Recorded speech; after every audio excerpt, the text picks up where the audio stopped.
ગુજરાત ન્યૂઝમાં આપનું સ્વાગત છે. મહોરમના પવિત્ર પર્વ નિમિત્તે કણભા ગામે વૃક્ષારોપણનો કાર્યક્રમ યોજાયો.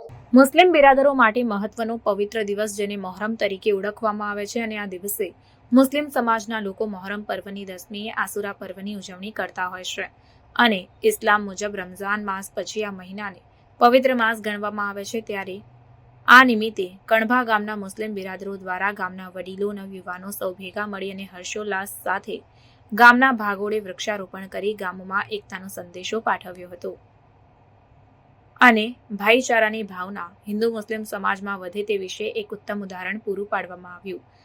આ પ્રસંગે મુખ્ય મહેમાન તરીકે મૂળ નિવાસી એકતા મંચના અધ્યક્ષ એડવોકેટ મિનેશ પરમારે હાજરી આપી હતી અને ગામના પ્રવેશ દ્વાર પર આવેલ બાબા સાહેબ આંબેડકરજીની પ્રતિમાને પુષ્પાંજલિ અર્પણ કરી પ્રસંગને અનુરૂપ પોતાનું વક્તવ્ય રજૂ કર્યું હતું અને ત્યારબાદ ગામના પાદરે વૃક્ષારોપણ કર્યું હતું. ખૂબ મોટી સંખ્યામાં ગામના વડીલો અને નવયુવાનોએ હાજરી આપી હતી. રિપોર્ટર દાઉદભાઈ દિવાન સાથે cameraman Arif Shah Diwan, secular Gujarat news, Vadodara. સમાચારોની અવનવી અપડેટ્સ માટે જોતા રહો સેક્યુલર ગુજરાત ન્યૂઝ. સાથે સેક્યુલર ગુજરાત ન્યૂઝ ચેનલને લાઇક, શેર અને સબસ્ક્રાઇબ કરો અને બેલ આઇકોન દબાવીને સમાચારોની ઝડપી માહિતી મેળવો.